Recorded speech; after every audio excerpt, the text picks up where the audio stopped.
You're listening to the Missionary Perspective Podcast with veteran missionaries Eric Johnson and Joshua Mead. We're glad you could join us.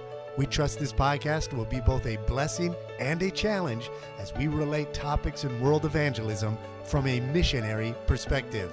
Now, here's Josh and Eric. Hi, this is Josh Mead, and we are here with Daniel Jenkins, missionary to the Gambia. Daniel is from the United States, and the first thing that I need to ask Daniel about your mission work, about your life in general is, how about them Braves? Yeah, that was exciting. I was 6 years old the last time they won the World Series. So that was pretty fulfilling to see them win again. Yeah, that's pretty exciting. Well, where are you at right now? You're obviously in a hotel somewhere. Where are you at in your travels? So we are on furlough. We came back this summer, and we had a baby. Our second boy, Emmett, was born. And so we're on furlough, and I'm in Colorado right now. And out here, I was at some meetings in Arizona last week and then in Colorado this week. How long have you been a missionary to the Gambia? So my wife and I were accepted by the board of BIMI, our mission board, in 2017, the year we were married. We were married in March of 2017. And so we've been missionaries with BIMI since 2017. We raised our support, went to the field, finished raising our support, went to the mission field there in Gambia, May of 2019. So we have been there for 2 years. That is exciting. Now, we're going to get to your story. I want to share your journey. I want you to share your journey. Daniel and I go back a little bit. He's made a trip out to Senegal. We're going to talk all about that, how God used this trip in your life and in leading you. I love watching how God works in people's lives and watching how people are in their journey discovering God's will and just seeing different ways that God draws people. And we got to have a personal involvement in your story and in your journey, and we're excited to see it. But I got to ask about the Gambia. How many times when you were raising support or when you called a pastor, did you get the question asked, where on earth is the Gambia? It's true. So many people get it confused with Zambia. Zambia is near South Africa. It's a long ways away from us. Sorry about that. So Gambia is on the far western tip of Africa. We actually are neighbors. You there in Senegal and Gambia are neighboring countries. And Gambia is the smallest country on the mainland of Africa, only 2 million people. So it does largely get overlooked. There's a lot of big countries in Africa, countries where lots of missionaries have gone over the years. But Gambia is a very small country. It's largely unreached. It's largely unheard of by especially a lot of churches and pastors. I've been to Gambia a few times, and there's such a tremendous need there in the Gambia. And we're going to share a little bit later about one of the young men who attends your church. He was the first young man that we led to Christ here in the ministry here, and just how God has used you already in just a short period of time you've been there. And we'll get to your vision for the Gambia, but let's go way back. Did you always want to be a missionary? Take us back to your childhood. You don't have to share too many details. We're assuming, you trusted Christ at a young age. Let's get to that desire to be a missionary. When did you first sense that leading? Was that always there or something that took time to develop? I've heard you talk about this in your previous podcast, and you and I have personally talked about this, but it's always so unique how God draws people to the mission field and to God's will specifically. And I think every person's story is unique. Every person's journey is unique. Ours is no exception. I grew up in a Christian home, and I was introduced to missions from the earliest I can remember, having missionaries through our church. Missionaries who would come back and show the slides, and how ancient that seems today. But it was so intriguing to me as a kid to see pictures and slides of people and countries in Africa. And as a child, I had a desire to to serve the Lord in whatever ways He would want me. There wasn't any specific calling to missions as a child. I did have an uncle who was a missionary for 15 years in Germany.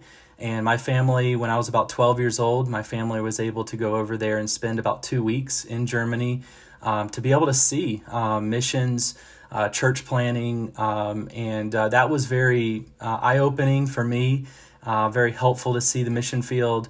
And so I think God used that in my heart to confirm a call to ministry, and that's really what I feel that my call is to the gospel ministry.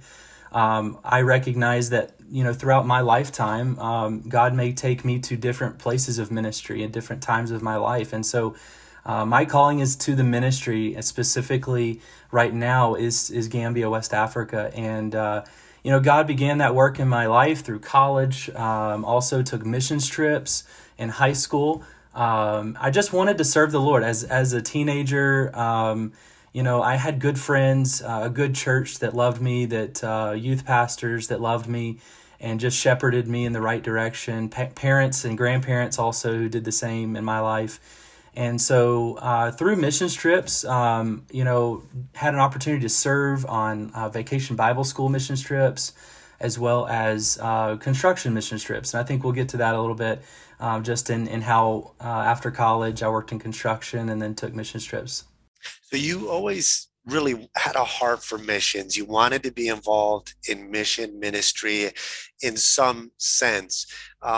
Did you believe it would be a full-time overseas service, or at what point did you, after you graduated from college, I know your story a little bit, you went into construction. Talk a little bit about what was your sense at that point after graduating? Because a lot of times guys will graduate from college, and I've noticed this happen. And of course, your story is unique, and I don't think there's others who have a similar timeline the way you do.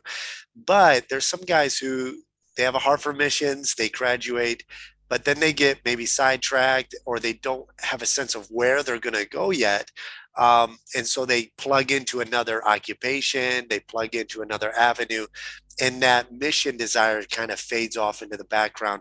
How did you, as you plugged in after Bible college, what you led to do, what you went into with construction, you can talk a little bit about that.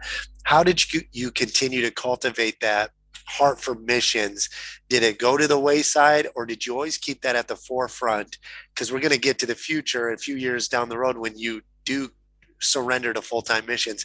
But how did you continue to cultivate that even after Bible college? Talk to some of the young guys who have that heart's desire, but right out of Bible college, they're not sure what to do. How'd you keep that heart for missions alive?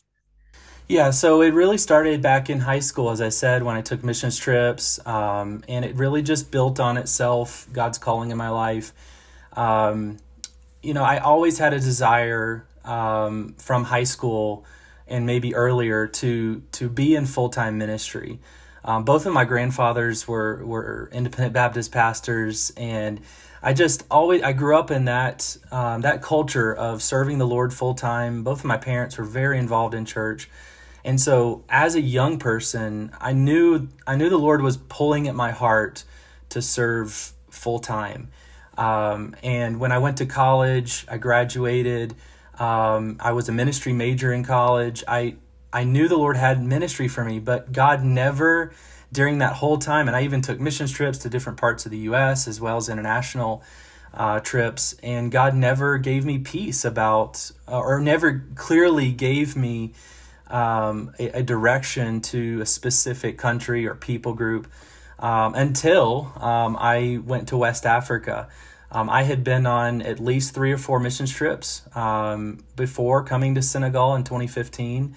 I graduated college in 2012 with a Bible degree, and God just didn't give me peace about.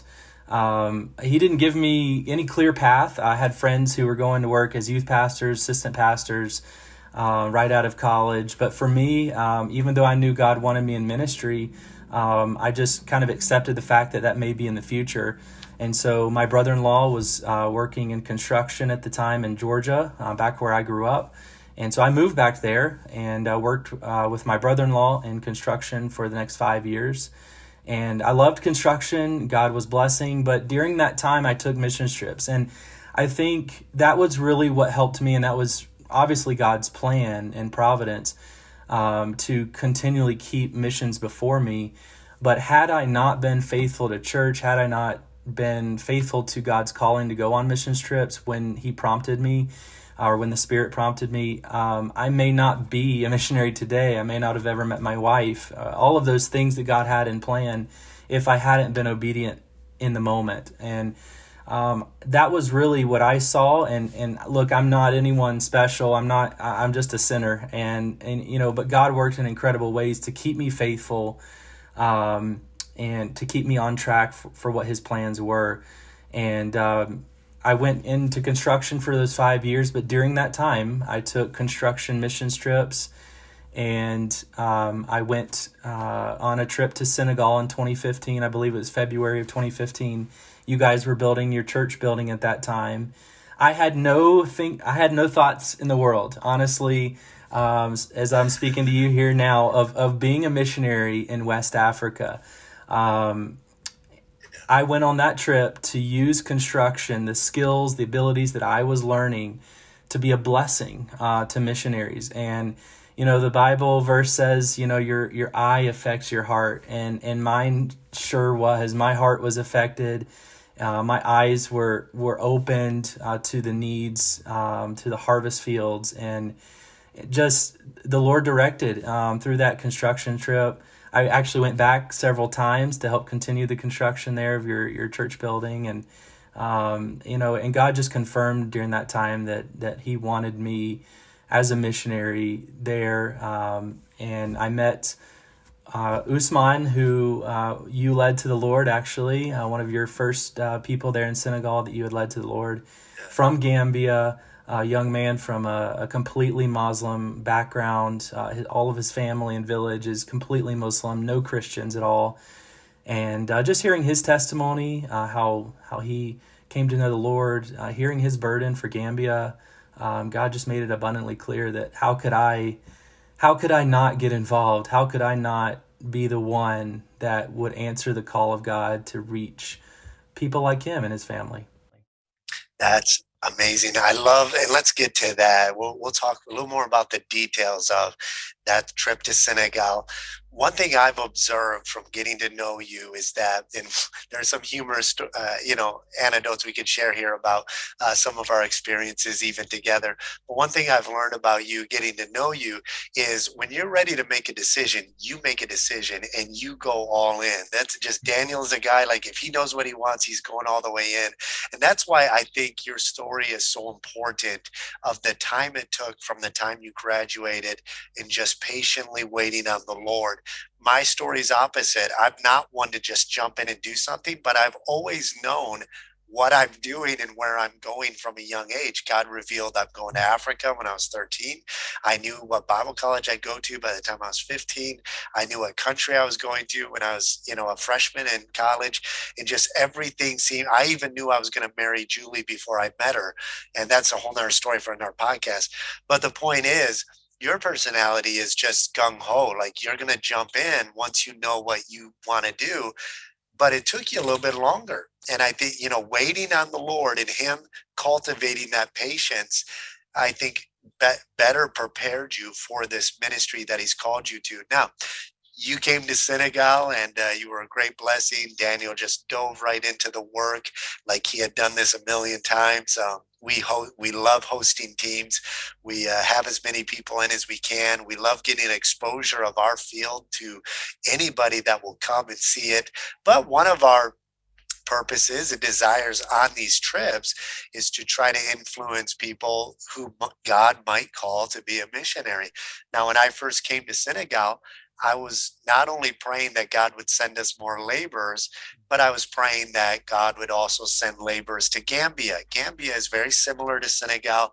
There's a huge wide open door you can talk about later about the amazing opportunities to evangelize in this Muslim country. But my impression when you came, you dove right into the work, hard worker. But at the same time, I got the sense by the end of the trip, and this was just me observing you, I was getting the sense that you were called to missions and that you were going to be a full-time missionary. That was the sense I was getting. Whereas as we'll get more into the story of the timelines, how both of us, how God was using your trips to Senegal to confirm, when you left at the end of the trip, my sense was, boy, I feel like Daniel wants to be a missionary. It's obvious he's going to be a missionary somewhere. I want him to come back to Senegal. And so tell me a little bit about that time, that first trip. What impacted you, to really draw you to conclude? You mentioned it a little bit about seeing Usman and getting to know him.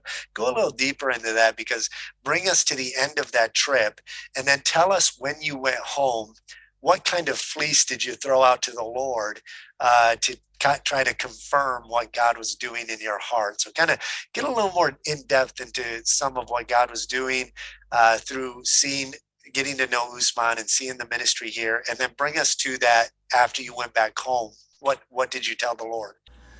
Yeah, so I didn't want to leave on that trip. Going back to Georgia, God was doing great things in my heart. Obviously, you guys could see that. I knew that.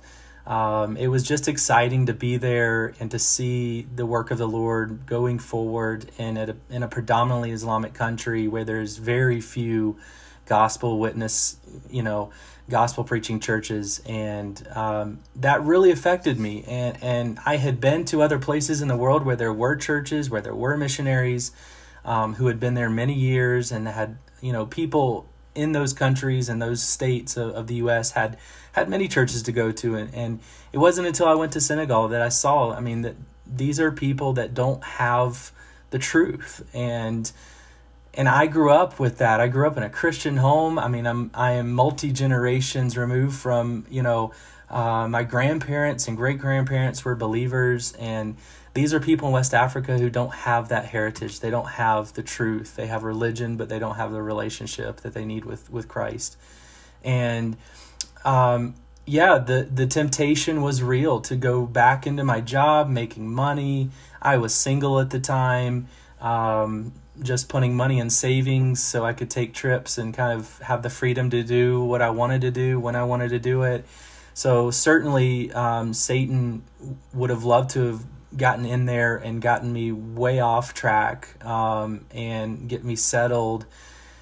But I think it was just through the prayer of my family, the prayer of my church, the prayer of you guys that kept me focused on God's will and obeying God's will.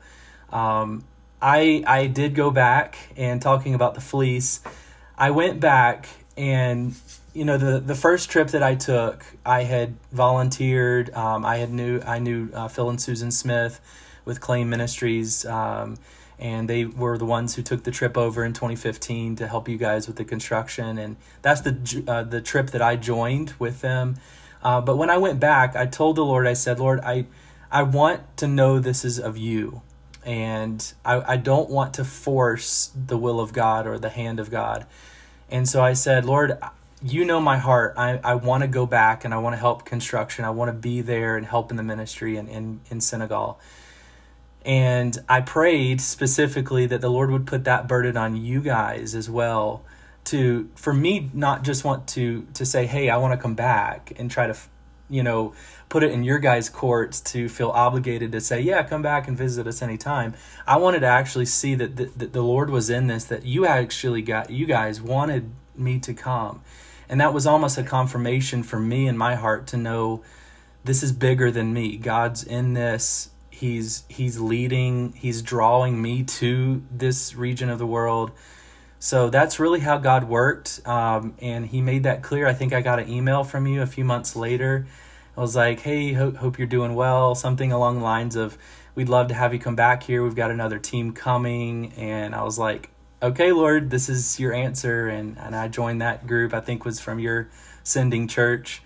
And what a blessing it was to be back in Senegal. That was in 2016. And just incredible of how the Lord was leading in that. So I remember on my end, again, like I mentioned, I was just under the impression like Daniel's going to be a missionary. This is already like something that's obvious. And I was operating under that assumption. So I thought, why can't he be a missionary here? This would be a great place somewhere over here in West Africa. So when I wrote you, it was under the assumption that I felt, from the impression I got, just because you were sharing your heart and you so connected. It was just a natural connection that you made here, and you were just at ease, and your heart stayed here, and that was very clear. So when I contacted you, it was under the impression like, Daniel wants to be a missionary. He might as well come be a missionary here. So when I invited you to come back, I was actually surprised that you hadn't settled that for sure yet, but that was kind of the fleece you put out. And I think that's important. I think that's something that, especially when something as big as moving to the other side of the world, to be a missionary, you need to confirm that with God, because your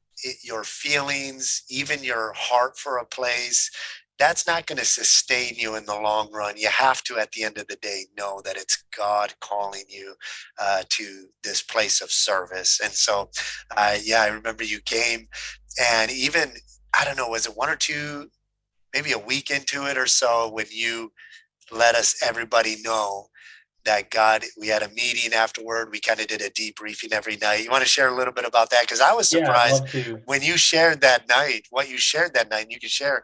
To me, I was like, oh man, I thought this was already settled, but God had settled it on that trip. Share us a little bit about that Yeah, night. God settled. I'd love to, because it was a moment that I knew that God had confirmed in my heart this, that God wanted us in West Africa.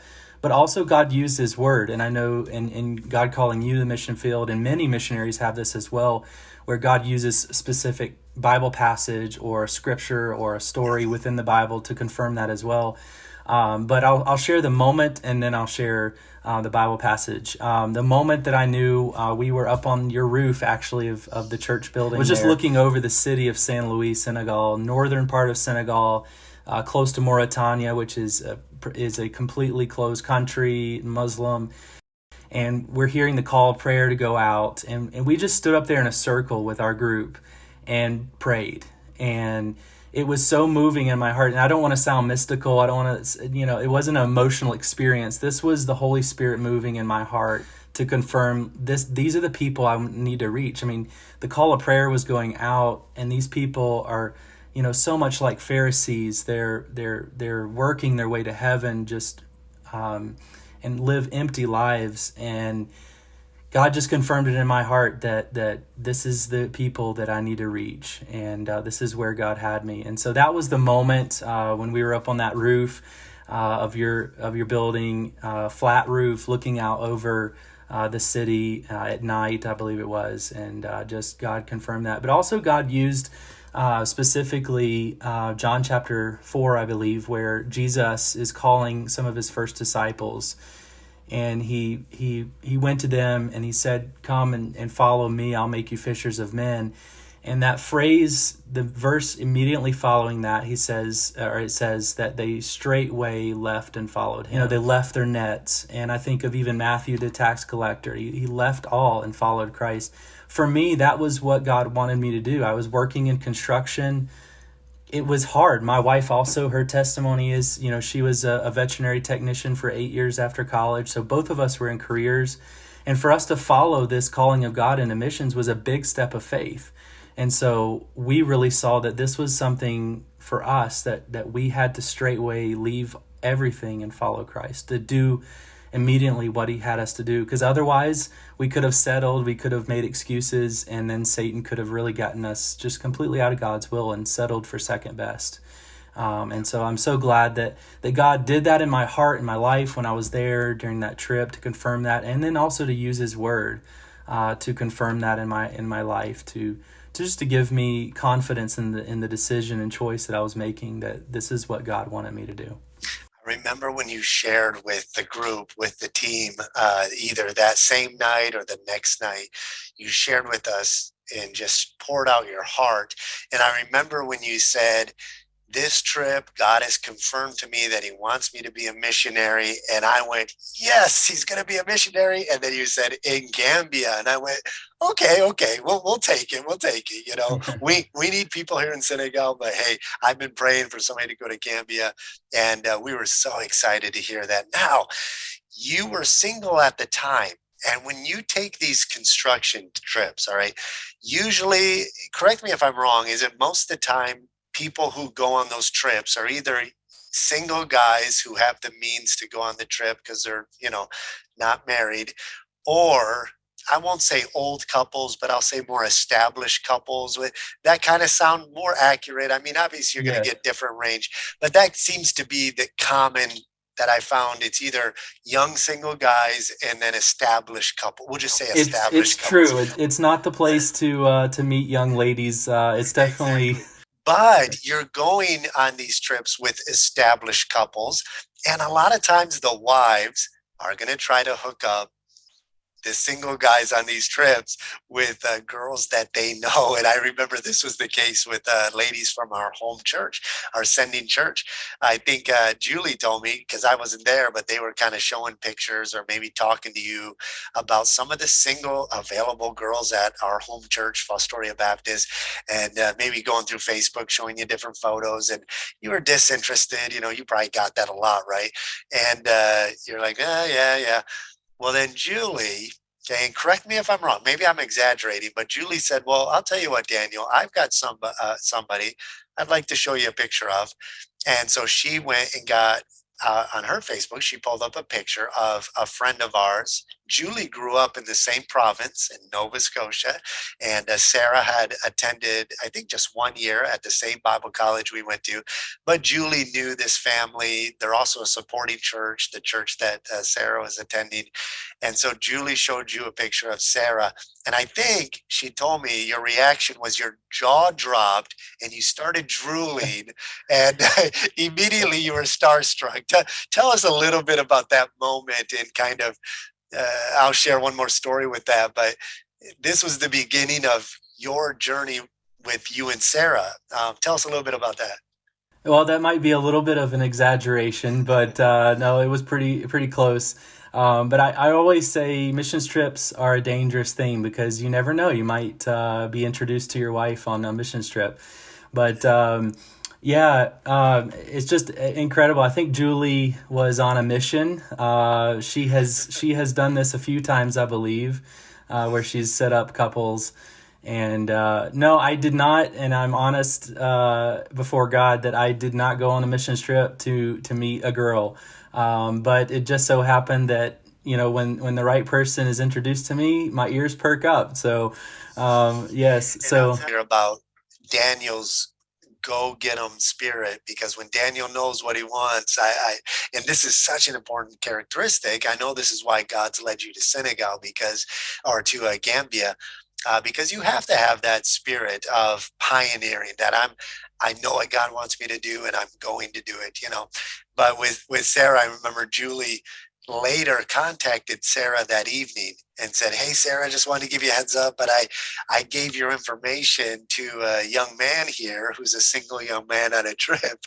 And she said, "Is his name Daniel?"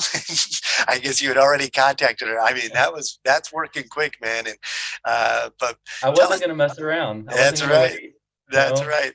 So tell us a little bit about some of Sarah's story, because did she want to be a missionary? She had already been in Senegal. She came a couple years prior to that, and she spent a few months with us here in Senegal. And I, we didn't. She didn't say. She hadn't said she wanted to be a full-time missionary, but she loved missions and she had the opportunity to come. She was a huge blessing. And in fact, I'll tell you, Sarah is a tough girl. She came and was helping us move. Two things happened, and then I'll let you tell a little bit your story with Sarah. But while she was with us on that first trip, the first thing that happened is we got our truck stuck out in the sand. And so while I'm trying to dig out one side, there was an intern from a Bible college, a guy, and there were three missionary kids with us. And so I told them to start digging out the other side. Well, Sarah was on the other side and she heard me. And so she gets down and starts digging out that side. So I get my side dug out. I come around the corner and all the guys are sitting there watching her dig out. And I said, man, guys, don't work too hard. And from underneath the truck, she says, okay. I said, no, not you. I mean, you're the one doing the work. Good night. And then later she was helping us do some moving because a 40-foot container arrived with a bunch of stuff for our house.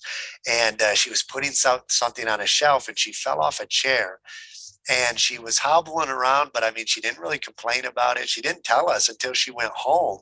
She got an x-ray and she had actually broke her foot. And yet she was still toughing it out. So she's an amazing woman. Tell us a little bit about Sarah and a little bit about your journey together. Did she know right away she wanted to marry you as bad as you wanted to marry her? No, not at all. I definitely was the one that showed interest right away.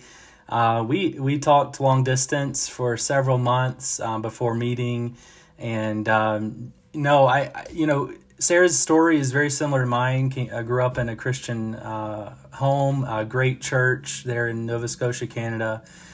She came to visit you guys. Actually, I think you were just coming back from your first furlough, or maybe your second in 2013. She spent 3 months with you guys. And she just wanted to be a blessing, to be a help. I think you had just had your second child at that time. I think Tristan and Clarissa was just born. And so she came to just be a blessing and help. And she was working at a veterinary clinic during that time. And so she was single, had money saved up, just went, to be a blessing. And, I think that through that trip, definitely she left the door open to missions. She wasn't specifically saying, yes, this is absolutely where God wants me. I'm confident of that. She didn't have that peace in her heart at that time. She went back, just continued to work in her church and work in her career after leaving Senegal. And then the next thing was when I contacted her in 2015. And we had talked for a while. Then we went through about a year where we didn't talk. We just, at that time, God didn't make it clear that he wanted us together. Especially the long distance thing was difficult, not being able to really spend time, getting to know each other. And so I during that time went back into Senegal in 2016, actually 2 different trips in 2016. And then we reconnected and just in an amazing way. There's a little bit of a story. I won't go too long into it, but you guys were on furlough and you and I went back together to take a survey trip to Gambia with our field director, Eric Bowman. And during that time, it was just you and I there in Senegal for I think we were going to be there for a month or 2. And during that time, your grandfather passed away. And so you went back to Michigan for that funeral. And so I stayed there. I said, no, don't worry about me. I'm good. This is good for me. If God's calling me here, then I can do this. And so Sarah and I reconnected through, actually, I was in charge of taking care of your animals.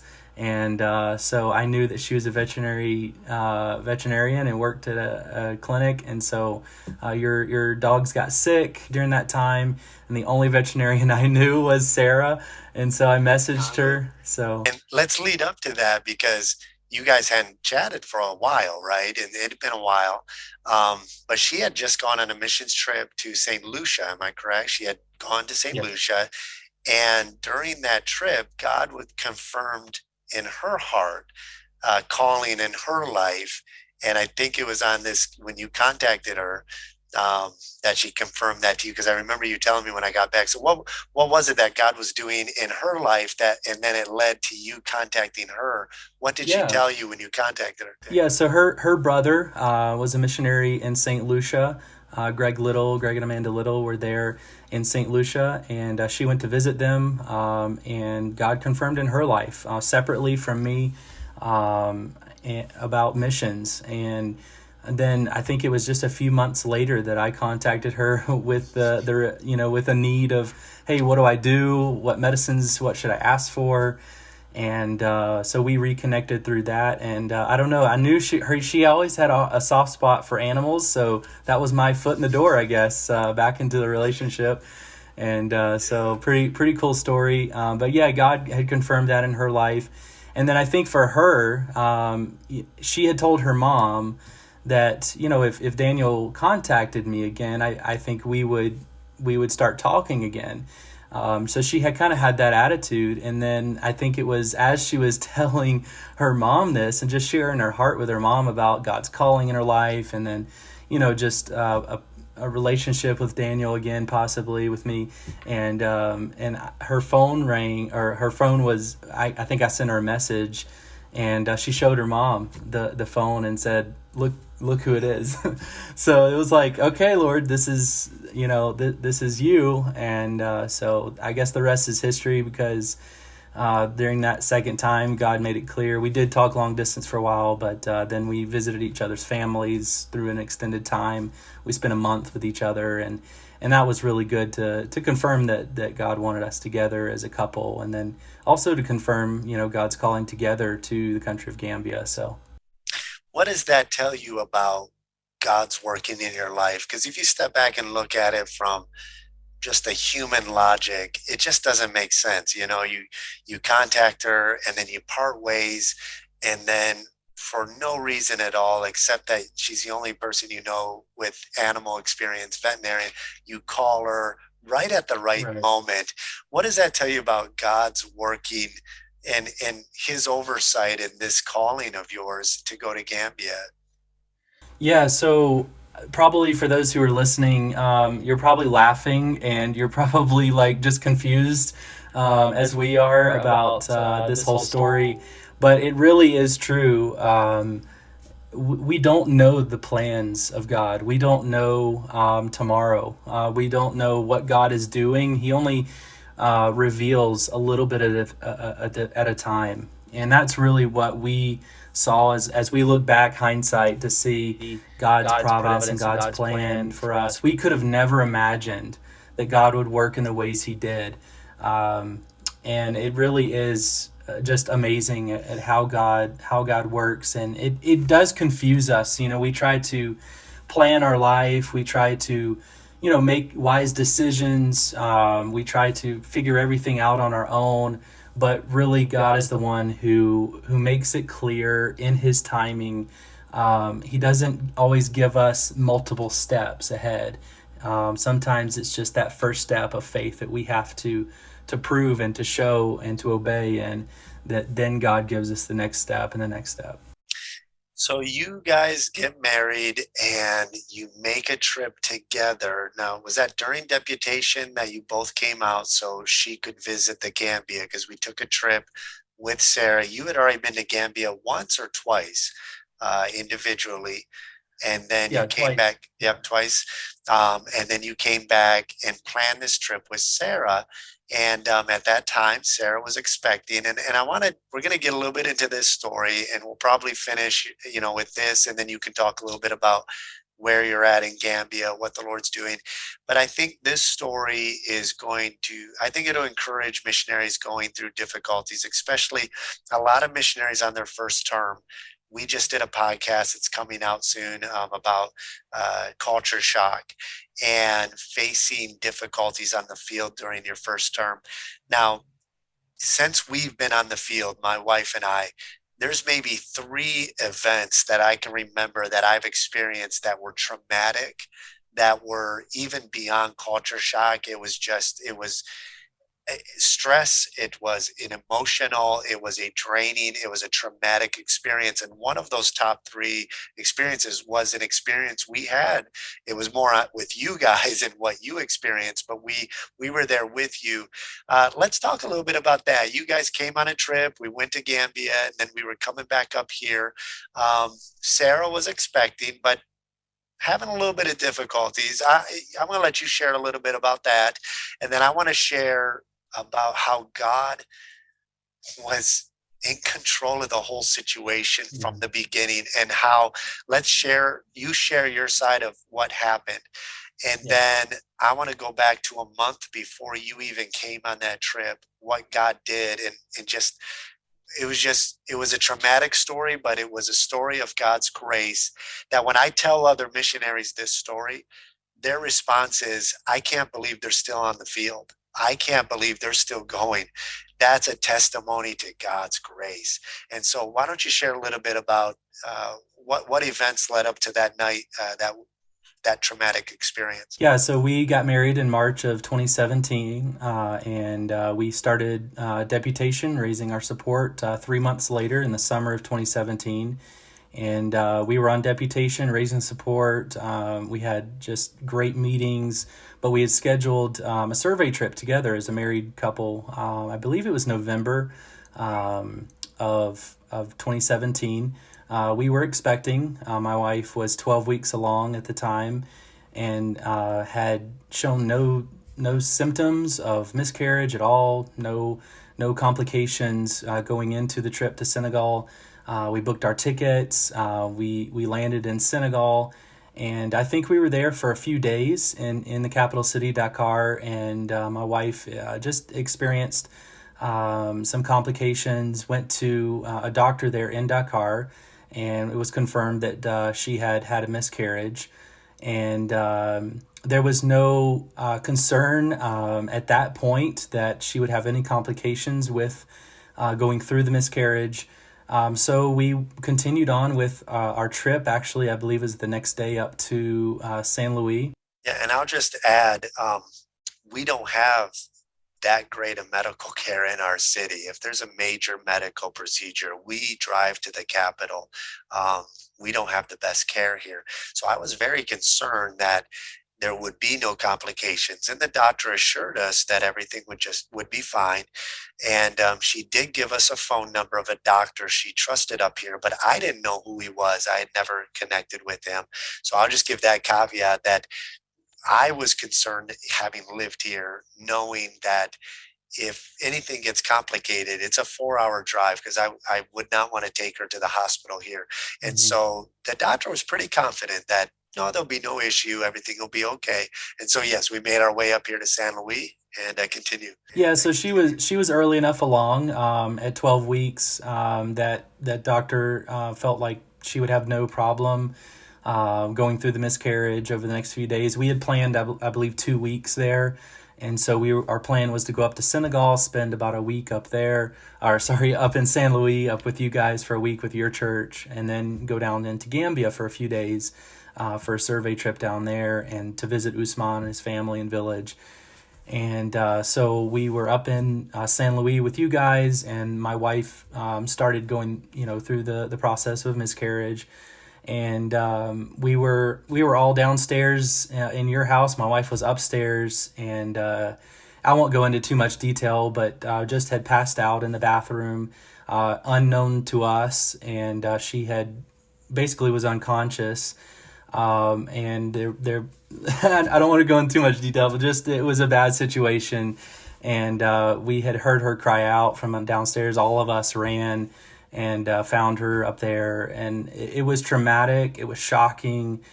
It was a moment like, what do you do? There's panic, and she was having complications with it, losing a lot of blood, was anemic. And so the decision was made, and I know you can share with this from your decision, because I had been there. I had spent more than 3 months on 3 different trips up in San Luis, so I knew my way around comfortably. But obviously, you guys live there. You had intimate knowledge of your city way more than I did, or we did, and so the decision was made to go to the hospital. And I know that you and I had talked like, okay, well, we can drive the 4 hours to the capital city, but she may not make it. She was losing that much blood. Or go to a clinic. It was late, and so we called that number that the doctor in Dakar had given us, but it was not a functional number. It wasn't getting anywhere. And I knew I wasn't going to take her to the hospital here, because we had just gone through a gentleman in our church that had just gotten saved, was dealing with some demonic oppression and issues with his family. And he actually attempted suicide. And he was taken to the hospital here, and that was my first culture shock experience. Okay, was watching how they dealt with this gentleman, this police officer, and just the callousness, and it was just it's hard to describe unless you go through it. So I just, having just experienced that, I didn't want to take her to our local hospital, and I couldn't get in touch with this doctor that I didn't know, that I thought, well, he's an option. So we were leaning, all of us, to let's get to the Capitol. When we got her to the car and I got a good look at her, I knew, and I think Julie knew, and I know you were in a panic. It was very difficult, traumatic experience. But we both knew by the time we got to the car that she's not going to make it if we drive 4 hours. We've got to find something here. And it was at that moment, and this is where God was already working. 1 month prior to this trip that you guys made, a woman in our church, she decided she was going to take her husband's car out for a drive when her husband wasn't there, and she's never driven before. Okay, so she goes into town, and she goes around a round point, and she runs into the wall of this building and cracks the wall. So now she's got to get the car repaired, and her husband's not too happy, and she knew we did some construction with the church and stuff. She asked me if I can get a mason to repair the wall. So we get the wall repaired. And then I went over to paint. I enjoy painting. So I go over there to repaint the wall. And as I'm painting, I ask I see a woman walking in, and I said, what is this place anyways? Like, is this a private residence? Like, what's here? And they said, oh, this is nursing. We do nurse and health, and it's mainly, we work with women, pregnancies. They weren't gynecologists, but we work with pregnancies. We work with women. That's what we specialize in. That was a month prior. I didn't know that was there. I didn't even know that existed, until that accident that this member in our church had at that wall. So fast forward to this night, we're getting you guys loaded up in the car, and that comes into my mind. Oh yeah, there's that clinic for women, and they're 24/7. They're open 24/7. So we rushed over there, and of course, you could talk about your state of mind, and then talk a little bit about when we finally get to the doctor. But when we get there, I run in. We're explaining the situation, and they said, well, we can't really handle that. Why don't you go to Clinic Wad? We said, Wad, that's the doctor we were told to get in touch with, but his phone number doesn't work. They said, well, we'll take you right over there. So they jump in our car, drive us to his clinic, a clinic I didn't even know existed here. And they called his private cell phone and got him out there. And God was at work, and you can talk about your state of mind and your experience, but just from us looking on the outside, to me, that told me, okay, God's got this. But still, it was a close call, wasn't it? Why don't you talk about, now we get to the clinic, why don't you talk a little bit about just what happened at the clinic? And then, we knew driving 4 hours, and this is a 2-lane road to go to Dakar.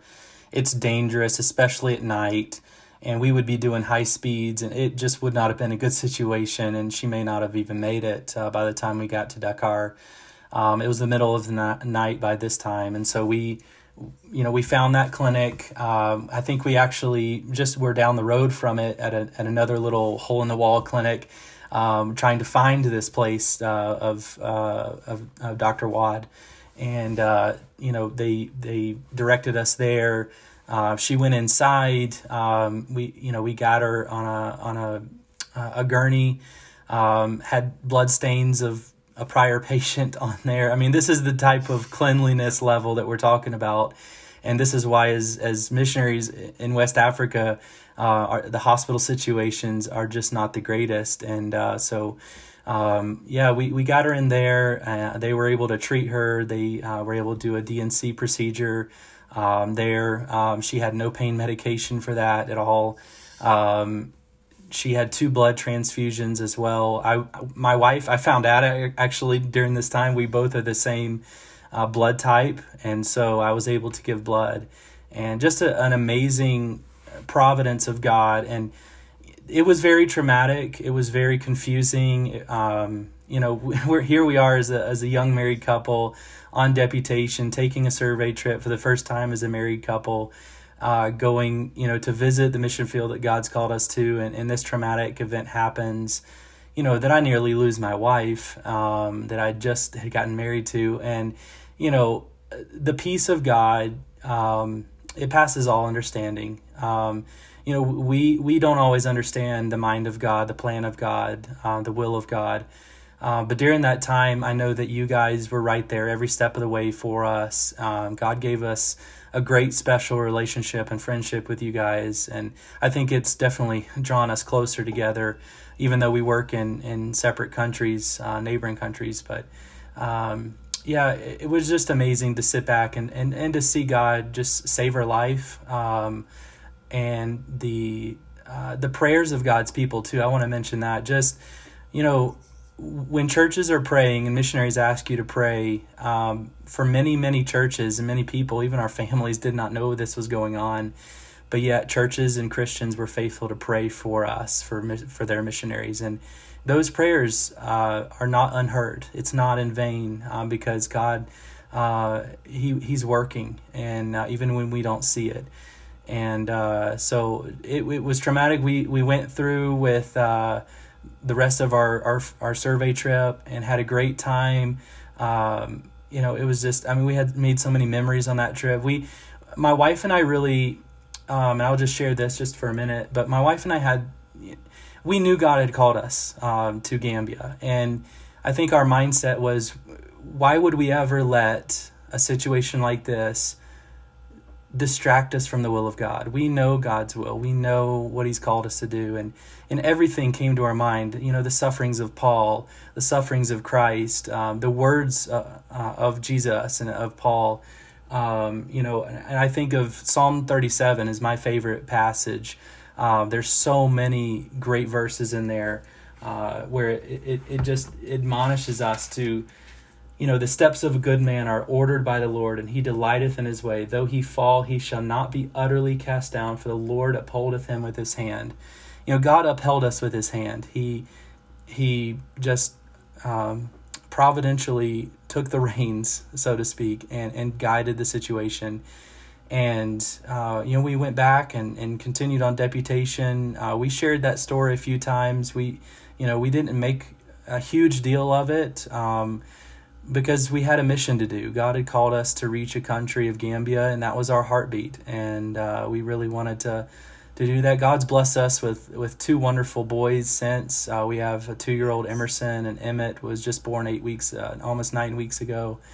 God blessed us. He's given us a great family. It was traumatic. We have one little child in heaven, and but God is so good, and we love serving God in Gambia. He's made that abundantly clear that that's where He has us. And so I remember when it was all said and done and we were able to go in and see Sarah. I think you went in first, and you were able to see her. And then we were able to come in and see her everything. And when we walked into the room, she looks at us, and this is Sarah, just kind of her personality, but she looks at us and says, "I'm sorry, guys, for being such a bother." And I thought, Sarah, no, no, of course not. This is just the trauma you went through, and to see God's faithfulness, to see how God just led in every step of the way. To me, it just amazes me. Not that we go through, that you go through trials, that we all go through different trials. The amazing thing is not that we go through it, because even the lost, unsaved people go through difficulties like that. What's amazing is step back and see the Almighty Creator of the universe knew this was going to happen, and He orchestrated everything to see you through it, to get to the other side. And I know when we go through difficulties like that, knowing that God is on our side sustains us and keeps us. And I know it's the same case for you. And I'm so thankful that you shared that story with us. I know it's going to be a blessing to other people, and just encourage whatever trial you're going through, know that God's in control. Well, I want to wrap it up with, why don't you just go ahead and we obviously you're learning the language there. They can speak English, of course, English speaking country. You're also working on Wolof Right. language. And of course, being in Senegal with this podcast, I've talked a lot about the Wolof language. Why don't you just bring us up to date where you are right now? Where is the church at? What's your vision? Where are you going, your next couple years? Where do you Sure. see God at work in the Gambia? Just kind of give us your vision, and then close it up by letting us know how we can be in touch with you if a pastor or church wants to support your ministry. Sure. So we arrived on the field May of 2019. Our first 8 months, we went to a village called Ndugu Kebe. It's a rural village, several hours outside of the capital city. This village didn't speak much English. Only a handful of people would speak English in this village. It's a Wolof village, very, very densely cultural, and so it's a great place to learn. They call it the Fana Fana, the real Wolof, the pure Wolof, not any mix of French or English in with it, which you tend to have in the capital city areas. And so, we went to that. It was great. We were doing language study for several hours a day, 5 days a week. We were paired up with language tutors that were Wolof-speaking people that lived in that village, and was a great experience.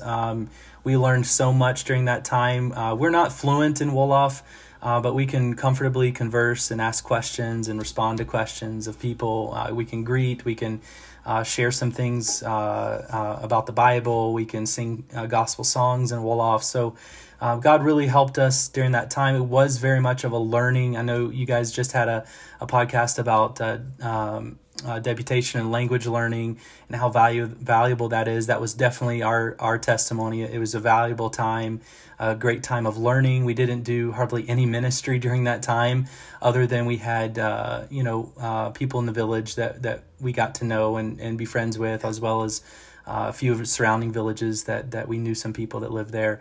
But so we left that and went to the capital city. We actually transitioned to the city in January of 2020, and just a couple of months later, the pandemic hit and everything shut down, and so it kind of delayed us a little bit. We moved into our house that we were renting, and we really used that time during the pandemic when a lot of things were closed and shut down. Even churches and mosques were shut down. And so we just surveyed where God would have us. There was some veteran missionaries that had been in Gambia for 40 years with a different mission board that they were leaving the field. And before they left the field, both Sarah and I were able to go on kind of a survey trip around the city region and just for him to show us his heart of places he knew that there was no church, that there was no gospel presence at all. And so we found the town of Busambala, as well as a neighboring town called Jambur, that we knew of, that there was no church. A lot of the people in that area who might be Christian would go to other churches, either in Brikama or Sarakunda. And so it really was a strategic place. We just by faith stepped out and said, yes, Lord, we'll just pursue this. And we were able to find a building to rent. And so we started the church back at towards the end of 2020. And so the church is less than a year old. And God's been blessing.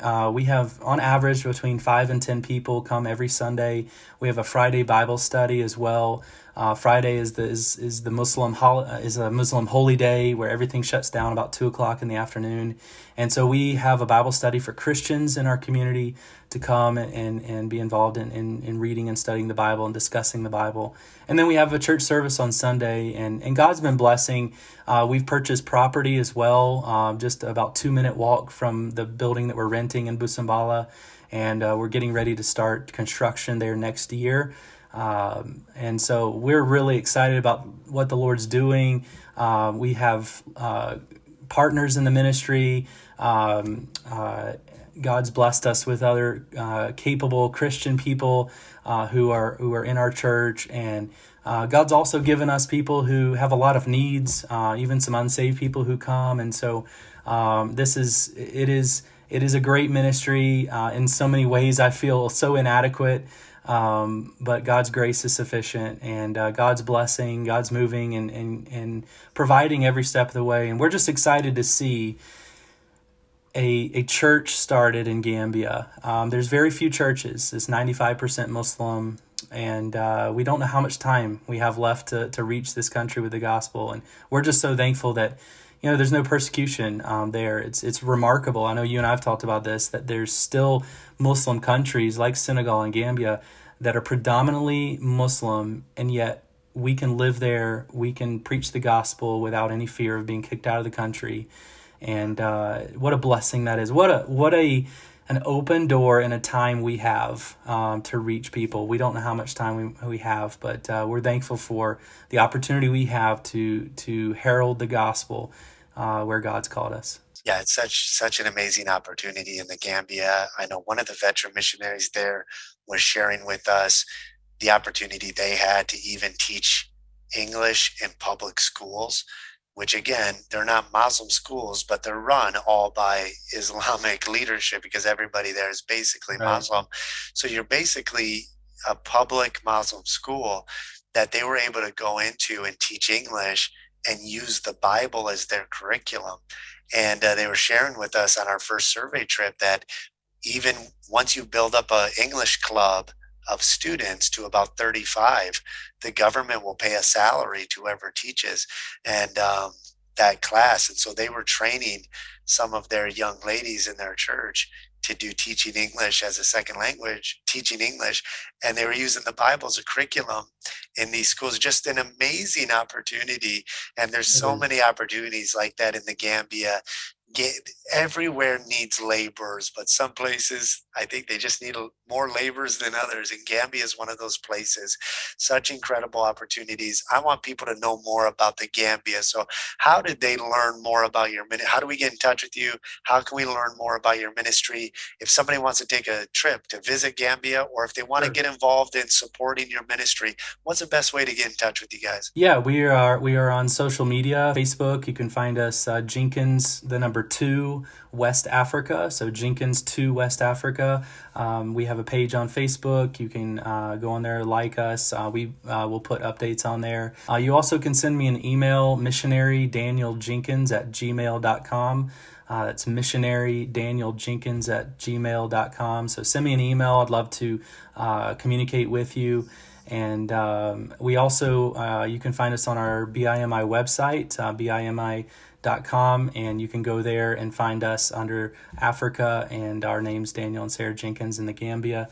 And you can read a little bit there, watch our video, and so love to have anyone. We have teams actually coming next year, Lord willing, a few churches and people who like to come and be a part of the building of the church, and also be a part of the ministry. We can openly evangelize our city and our town, hand out Bible materials, talk to people about the Lord. It's a very religious culture we live in.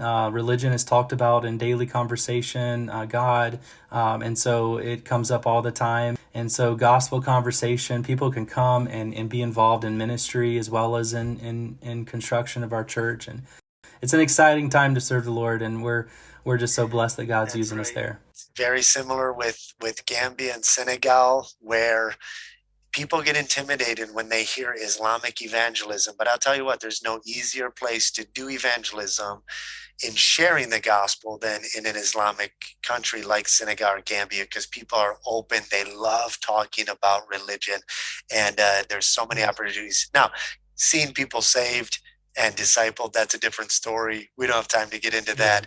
But boy, we'll share all of your contact information in the link below. And be sure to check out the Jenkins and their ministry.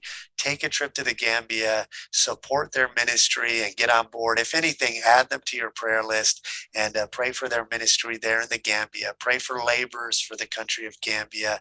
And we're just excited, Daniel, to see how the Lord is using you and Sarah to reach this needy place. And we're excited about the future.